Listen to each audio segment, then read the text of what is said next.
Hello everyone, and welcome to week 2 of the journal page challenge. We are going to continue to work in our art journal, creating these amazing pages and of course being challenged. And we're going to use today lilac, royal purple, blue gray, teal, and dark teal. I will be using the beautiful Hortensia paper line from Stamperia. This 12 by 12, as you can see, channels all of those colors. Now, mind you, the value of the colors is a bit different because the paper pad is very soft. It has a very soft, almost dreamy, milky type of colors, but it is the same colors. The value is just different, so we can still make it work. Now remember, for the challenge, you can use 2, 3, or all of the colors if you like from the challenge. Completely up to you. If you are new to the challenge, I will leave a video link right up here on this top right hand corner so that you can go and check out the video where I explained how it all works, what the challenges are, how to post and participate, what they entail. But very simply put, really quickly, is you grab the color scheme that you've been given and you create any art journal page that you like. Any style, as many colors as you like. You do whatever suits you as an artist. But with that said, as I mentioned, I am going to be using Hortensia, and I am going to look for some images to incorporate into, of course, our layout. Now, you can feel free to work inside of a journal. I am ripping my journal pages out, and I kind of explained that on week 1 in case you have missed it. But again, you work with a piece of paper, a composition notebook, a mixed media pad, whatever, watercolor pad, anything you have at hand. You can even repurpose a book, a reading book, and just gesso it and work inside of that. So you use whatever you have at hand to work in. I, of course, also like to tear my images. Well, it depends. Sometimes I really like the clean cuts, and sometimes I really like the torn look. So it just depends on the kind of piece that I'm going for. In this case, I have decided to tear. Oh, I love these pieces, by the way. I never throw those out. They are great for adding into compositions. Now, I know I do want some of that text up there, those letters. And then I love the dragonfly, and I'm trying to bring in those blues as well. So I'm going to grab a little bit of that blue as well. But the dragonfly is a piece that I really like, and it's funny because you'll see that I couldn't figure out how to use it. I just knew I wanted the dragonfly, and some pieces I changed my mind on, some I changed all together. So yeah, just kind of play with what you've got, and then it'll kind of dictate to you what looks good. And especially as you keep progressing and adding additional pages, you'll see what works and what will not work for you as well. But again, out of one 12 by 12 sheet, you can see just how much I can get out of it, especially when these sheets have all kinds of different elements, but I am channeling in and looking for those colors. So I kind of just keep pointing to the fact that I see the purple, I see the lavender, I see some teal, I'm trying to capture that blue as well. And the biggest struggle I had was, of course, that dark teal. I didn't have the color in my stash to begin with, but this piece down here did channel all of the colors all together. So I did grab that because it had a little bit of green. I know the leaves also have some green. So again, I'm just kind of looking through to see. Oh, I love that bird. I showed you that bird up close in the beginning if you missed it. So beautiful. It's like all patchworked and mixed media on the wings, and yeah, it's great. And there's that purple I'm looking for, because I did find a lot of the lavender, but I couldn't find any of that dark, like grape purple. So yes, I was able to find something that kind of brought that in. And then of course, like I told you, I kind of mix and match the flowers. I did end up fussy cutting, and I did end up fussy cutting as well the little blocks here. But again, some are torn, some are not, some are cut straight or straight cuts. So it just depends on what is going to work with what you're looking for, right? And sometimes you just change your mind altogether. I know I do.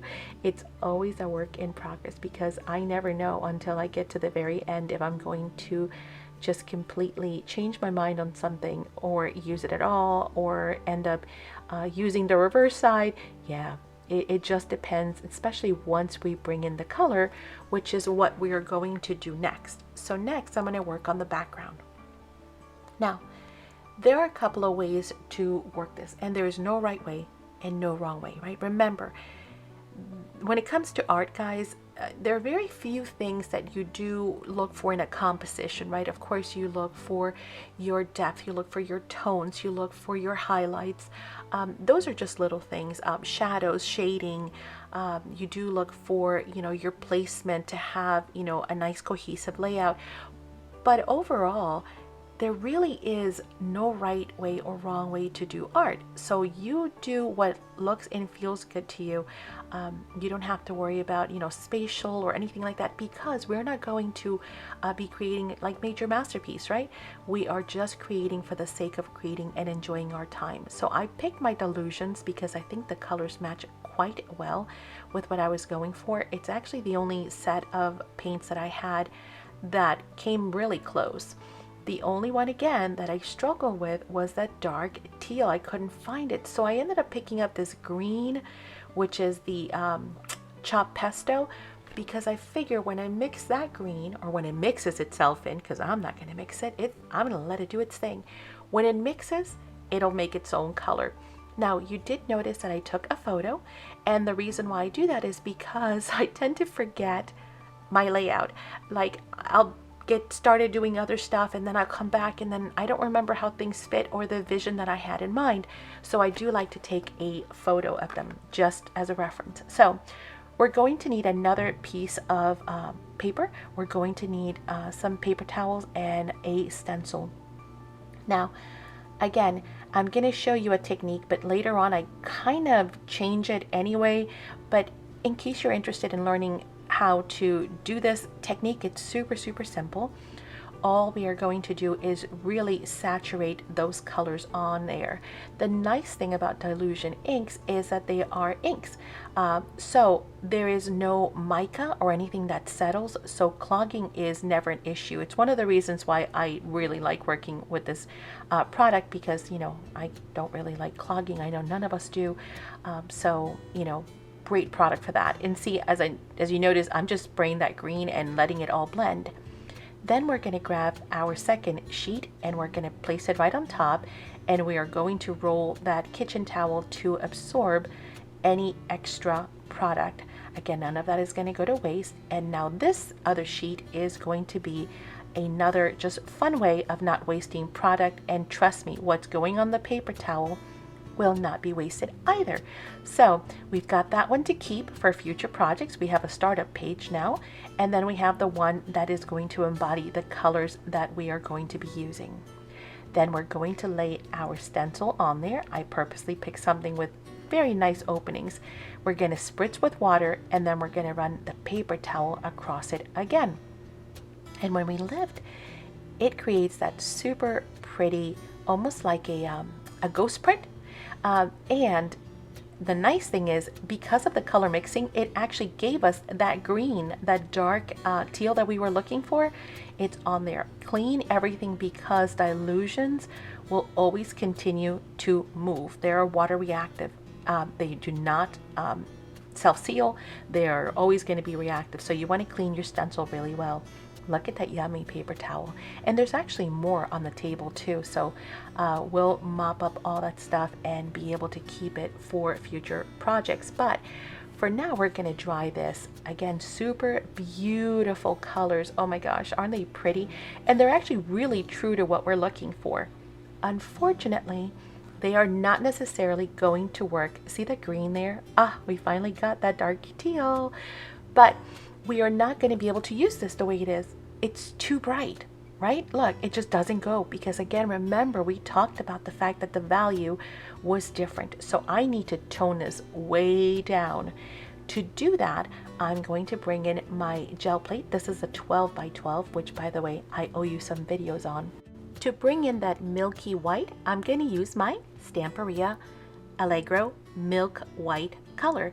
It's going to not only bring in that milky white, almost chalky type of a look, but it's going to tone down these colors. As gorgeous as they are, we need to tone them down because they just do not work with what we are doing. We know we've got the right colors, now we just have to work on changing the value, right? Bringing them into a much lighter part of the color scheme here. Now I'm going to continue to do that, just shadowing and creating that little white, and it's going to bring in some white space as well, which is really nice. But even after doing all that, it's still going to need to be muted way down. In retrospect, I really wish that I would have photocopied this page before I toned it down, because I really love those colors. They were so bright and vibrant and just beautiful. But alas, I did not. No biggie, right? We can always recreate it and, do it again, because that's part of the fun. Now, it will never be the exact same page, but it can definitely come close. We already know we love the color combo, so it is as simple as reproducing it again. Okay, so I placed them on here and I can still see, no, it's still way too bright. So I will continue to use my Allegro paint, my milk white, until I actually get the finish that I want. And as I mentioned, even at that, I still decided to blend it more. Don't forget that unless you seal your dilutions, they will continue to reactivate with any liquid, including paint. And that's kind of what I was hoping would happen. And so you'll see that here coming up. Again, because I can reactivate the paint, I am going to spritz a little bit of water on there and continue to roll this, as well as, of course, use everything I have. There's still more color on the table. There's still more color and paint on my roller, so none of that is going to go to waste. I'm going to mop up all of it, and you're going to see just how nice see, there's still tons, even though you can't see it, there's lots of product on here. So I'm going to continue to play with it and clean it up, and none of it will go to waste, because we are going to do something at the end. I have a bonus for you, so stay put and we'll work on that at the end of the video. Isn't that just yummy? Now my hands, not so much. My hands are a hot mess, but fear not, because this product, the brush cleaner, is amazing. In 10 seconds, my hands were 95% paint free. So, and that's ink. It is super, super, strong colors. And it's funny because before I discovered this and the Tim Holtz brush, honestly, I would walk around with 3 days. Madison and I both would walk around with 3 days worth of inky hands, right? Painted fingers. And it would be hysterical because we would go into stores and people would just look at our hands like, oh dear God. And then of course you feel like you have to explain yourself. And I would explain, oh, we're artists, we do mixed media, and some of the products that we use, yada yada. And thank heavens, we've discovered some amazing products. Now, if you notice, I changed my mind. I've decided I like that other color, that other side better. So see, this is what I mean. I never know what's going to work or what I'm going to use or not use or change completely. So I decided to flip that. I figured we had enough of the deep colors, so I wanted to bring in something a little bit more muted. But going back to my story, so I would spend days.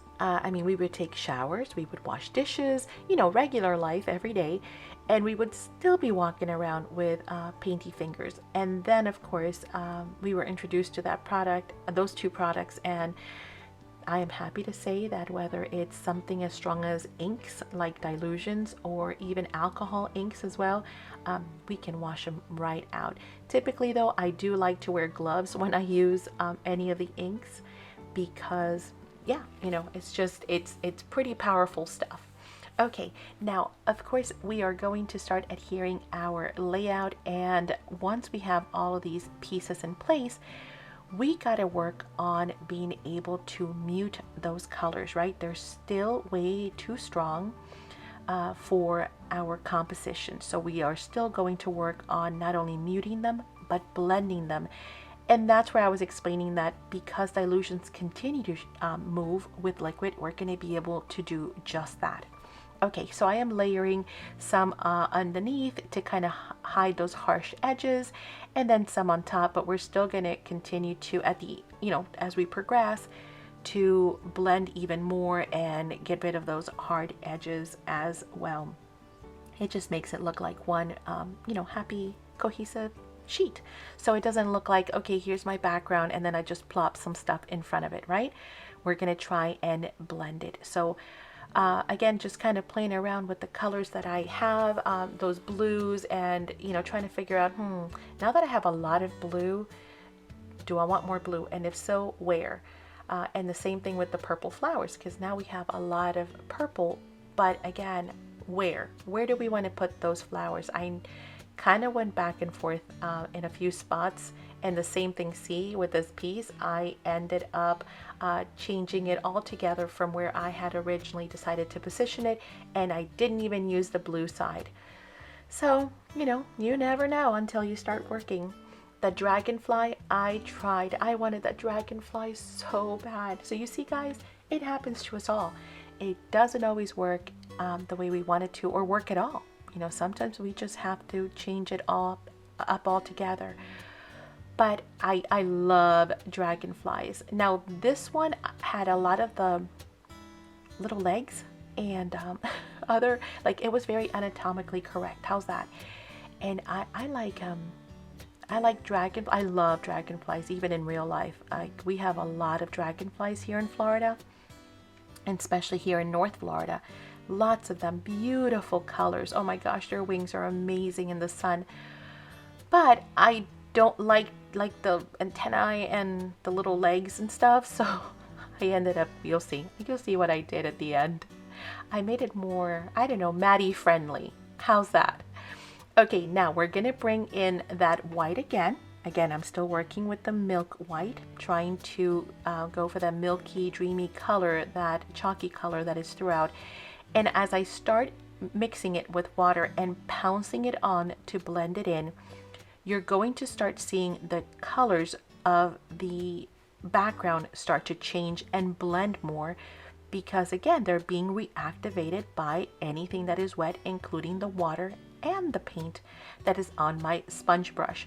So it's going to create more of that blended, dreamy, not so bright and colorful look.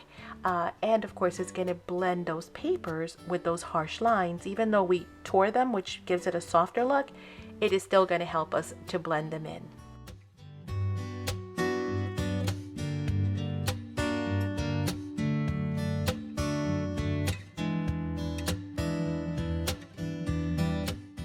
So continuing to blend in, and once we are happy with the results, we are going to be able to move on to our next step, and you're going to see the difference. Even though the colors are all represented here, they look so different from when we started with those super vibrant colors, right? And you can still see some of the stenciling that we did, that technique where we did the ghost prints with the water stencil, but it is not going to be as obvious. It is all a little bit more soft and all blended. Okay, now next we're going to need some stamps, because I'm going to add a layer of stamps on here. This is the Graphic 45 Script and Argyle stamp set. Love this set, and as you can tell, Madison loves it too, because there's a lot of color been left on here. And that's okay. That's what they're for using. So I am happy to see that they are loved and enjoyed. Now that pad went dry, and the reason why is because, see, that is missing. Unfortunately, it wasn't put back. So that means that ink pad is dried, and I'm gonna need to either find another cover for it or just end up scrapping it all together. Now luckily we have two, because this is a color that we use a whole lot. But I am just randomly stamping here and there with the text in different directions. No rhyme, no reason, just kind of adding something to that back. And again, blending in any of the edges, making it just look like one piece. And then I'm going to do the same thing with the argyle. And so when we are done, we are going to have some stamping elements on there. Bless you, Madison's doggy just sneezed. Okay, let's bring in some white. And for that, I'm going to bring in a stencil. I'm going to bring in my pigment ink.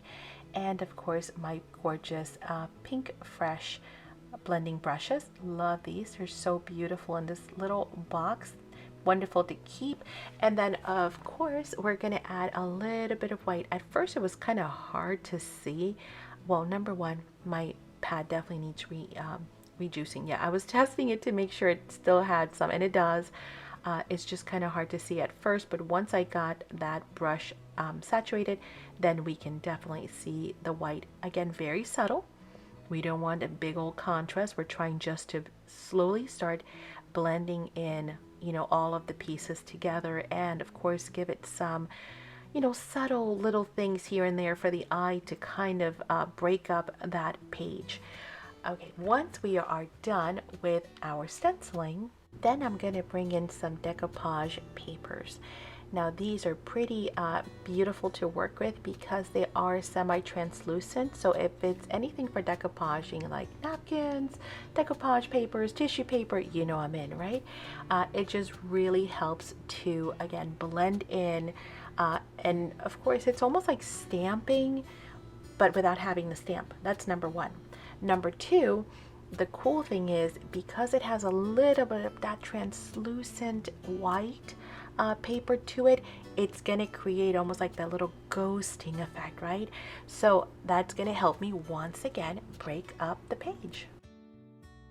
By the way, if you have any questions about any of the products that I'm using or the methods or anything at all, please feel free to leave them down in the comments down below. Of course, we also hope that you will visit our online stores. We have 2 online stores with all of the products that you see here today, and thousands and thousands more, and every day new product arrives, so it is constantly being restocked and filled with new products from all around the world, and we do ship worldwide. So please make sure you check out our 2 online stores. One is spectrumartcreations.com. So the second one is on Etsy, and our Etsy store is also Spectrum Art Creations. So just about anywhere you want to find us, whether it's Instagram, it's Spectrum Art Creations. If it's here on Facebook, Spectrum Art Creations. If it's our online store, same. If it's our Etsy store, same. If it's our email address, the same. So all you need to do is remember 3 words, Spectrum Art Creations. And we do hope that you guys will visit the store, and also of course that you leave us a comment down below, because we love to have your feedback. Again, it's always difficult when you make videos and you know you're kind of talking to yourself more or less, and you're wondering if it makes sense, if people will, you know, understand, or if they have questions, or, you know, what kind of feedback. And I'm always open to constructive criticism, by the way, guys. Of course, you can email me if you'd like to make any suggestions or request a specific video. So here we are using our Spectrum Art Creations decoupage and sealing glue. I am tearing a little bit of paper just because, again, I don't want a straight edge. I just, you know, was not feeling any straight edges on this project, except for those blocks on the bottom. Pretty much nothing is going to be straight. It's all going to end up being kind of torn and round and jagged. So but our sealing glue has the advantage of not only being perfect for decoupaging, but and it's translucent, it is matte, and it can be heat set within seconds, but also the fact that you can use it for sealing too. So if you wanted to seal the top of whatever you're working with, or even seal the colors in, you can do that as well. Okay, so we've got our tissue paper, and you're going to see just how quickly we can go ahead and dry that, and then be able to cut out any excess from it. I actually like the back of this page too. Aren't those pretty colors? So pretty. That color combination was gorgeous. Again, not something that I would typically use. I don't ever hardly use purple. It's funny because I don't dislike purple, but I hardly ever use it. Even funnier is the fact that my original idea was to use the oxides, the oxide sprays, or the oxide pads, because I know that they give me that chalky finish, and I thought that's exactly the look I'm going for. But here's a funny story. I don't have hardly any purples. I have like 2 purples, and neither one of them were what I needed. So then I realized, oh yeah, I need to get some more purples in my stash, right? And again, those are the cool things when you work with colors that you don't normally work with. Not only does it help you grow, it branches you out, it gives you different color palettes, it helps you to use different products that perhaps you hadn't used, like paper pads or tissue papers or napkins or paints. But I love it. I love the color combination. On my own, I would have never done this color combination. Would you have? I'd love to know. And here I have this great set of nesting dies. We have phenomenal dies, guys. We have so many dies. If you are a card maker or you enjoy die cutting or you're looking for great dies, definitely take a look at our Etsy store. It is loaded with dies, and we have so many more that come in every day, and tons more that we still don't even have a chance to stock. So again, if you ever find a product that you are interested in and you do not see it in our store, or if you're looking for something specific, say you're working on something oriental, an oriental card or an oriental journal or a steampunk or something, and you don't see it, ask us. All you have to do is send us a quick email and say, hey, I am working on X, Y, and Z. Do you have anything that might work with that? Or I'm looking for, a napkin with a llama. Do you happen to have one? Because the odds are we probably do have it. Okay, so I used my die cut and I cut out a nice border around that circle. I wanted to bring in some of that blue. I was going to glue it down, and then I realized we need some more circles. We need to break this up somehow. So I used one of my punches, and I just decided to quickly punch a couple of circles. That one had more blue, which I really like, so I am going to use part of that. And then I'm going to use one underneath the main sentiment, and that other piece I'm going to use somewhere else up there. Now, cool thing is it's got the same little polka dots as one of the blocks, but see, they're too close, so I'm going to move it to the top left hand corner instead, so that those 2 polka dots are not directly next to each other, but now they're tied in, even by just having a little corner of that little circle pop out from underneath the sentiment. Now, typically, I would cut the circle so that I could use the other half, but honestly, I just wanted to kind of finish the project because it was getting a little overwhelming. So pretty soon you're going to see me clean up this desk, because that's another thing. I cannot work in a mess. So I had to, and I didn't bring my Totally Tiffany's little caddy, so I ended up making a big mess that was kind of overtaking the desk. I'm sure you guys know what that's like, where you look around and you're like, oh my heavens, I have no room to craft. It's all been overwhelmed by supplies. So yes, it was my bad for not going to get my caddy, but I had another project that I was working in the caddy, so I didn't want to unload it. So maybe I need 2 or 3 of my Totally Tiffany's. Yeah, I might, so that I can have different projects. Or is that a bad thing? Because then I'll be like, I'll have 3 unfinished projects at one time. It might be a bad thing, huh? I've been thinking about for a while, and I've been talking about having a video on Fridays, or going live on Fridays, and calling it Finish It Fridays, where I just come on and I don't start a new project.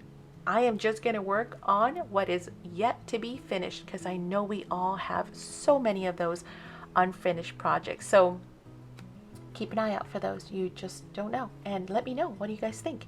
Will you enjoy a Finish It Friday where you can come on and hang out live and we can all finish whatever we have sitting there that we've been meaning to get to and have not yet done so? I love company, so let me know.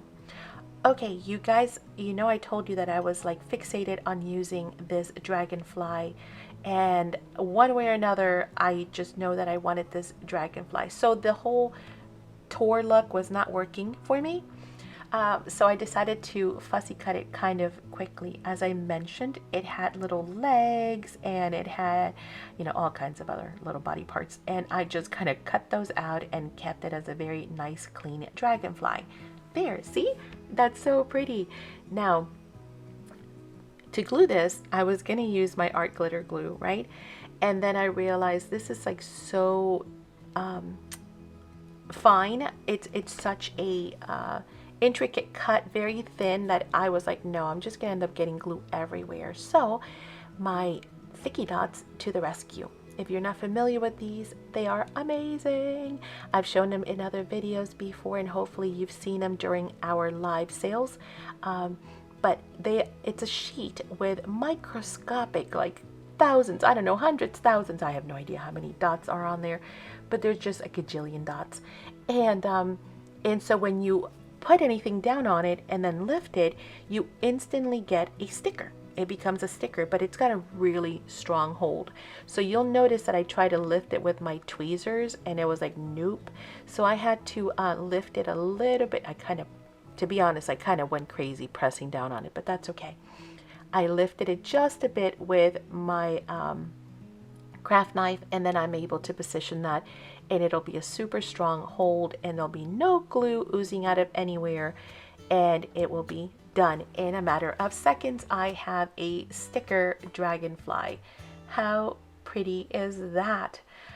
Okay, so now that we are all done, because in essence we really are done, we need to just distress our edges, and then I'm gonna do a little bit of shading. But we are done with our week 2 challenge, and I think have done a pretty good job of channeling all of those colors. So what do you guys think? Do you like it? Do you have the Hortensia line? If you don't, we have it in store. It is beautiful, as you saw in the beginning of the video. Just phenomenal colors and florals and beautiful quotes. What are you going to use? I have been so happy to see all of your posts in the Facebook group from week 1. You guys are amazing, and you've taken it to such a different place. Like, you use the same colors, but every one of those pages has been completely different. Some folks did more like a steampunk, some folks did more like an ocean. Just great. I'm absolutely loving your creations, so please do continue to post them. If you are not in the Facebook group, I invite you to join us, because it is a great group to be in. Not only do you get to see, again, all the inspiration from fellow crafters, not just myself, but you're also going to be always in the know, knowing what's happening, what's coming, if there are new challenges, new products, etc. Okay, so here is that gorgeous paper towel that we had used for a mop-up, and I told you that we were going to do something with it. So look, each one has 2 plies, so we actually get 4 of those. And again, these were just mop-up pages, but you can see how beautiful they are. I just grabbed a piece of, I don't even know, maybe cereal box, a piece of just whatever chipboard I had at hand, and I'm going to use the Sax decoupage and sealing glue to attach this gorgeous paper towel, and then we are going to make a tag as simple as that. Now, here's the cool thing. Not only does it have great colors, not only are we repurposing because we didn't throw it away, and we are not wasting product because this is all product that could have gone to waste. But here's the cool thing. It has texture because, you know, paper towels are usually that quilted kind of material. So they have like little bumps and ridges. So guess what? It ends up looking almost like we did some kind of texture to it with an embossing folder or something, or some kind of paste, or some kind of maybe paper that has been embossed, and then we put something over it. So it's a win-win situation. And as simple as that, we have created also a tag. So imagine all the beautiful tags that you could create from all of your cool little mop-up painty paper towels from these projects.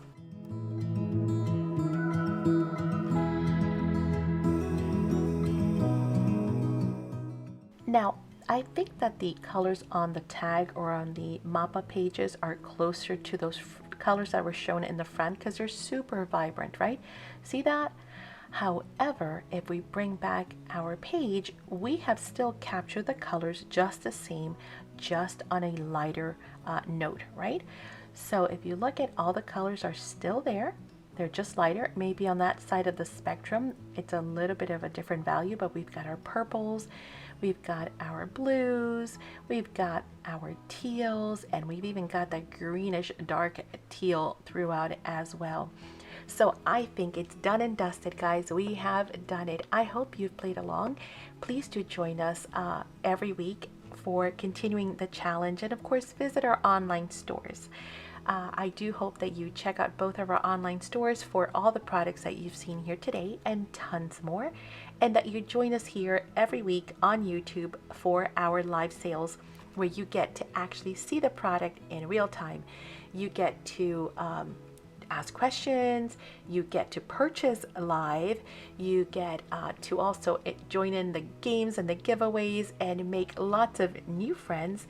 And as I mentioned, I do also hope that you follow us on Instagram. If you are on Instagram, give us a follow, because we do post a lot of different products and ideas there as well. And of course, join us on Facebook at Spectrum Art Creation Friends. That is the name of the actual group. We do have a Spectrum Art Creation page, but that's the business page. You want to join the friends group, because that's where you're going to see all of these great posts, as you can see, from all kinds of fellow crafters sharing their makes, and we just have a great time. We do all kinds of fun stuff in there as well, with little challenges and posts and whatnot. And of course, if you would like more exclusive content, we hope that you check out Spectrum Art Creations Academy, or SACS Academy for short, because there you are able to get exclusive online classes, workshops, and lives. And we have 3 different levels for you to join in and be able to get all kinds of fun exclusive content. Of course, please make sure that you ring that bell and that you subscribe to our channel for all of the following reasons and so much more. Thank you so much for joining us today in the studio, guys. We hope that you had fun, and we can't wait to see what you make. Make sure you post it, and don't forget to use the hashtag. And don't forget to check out these other videos for more inspiration. We'll see you all soon. Bye.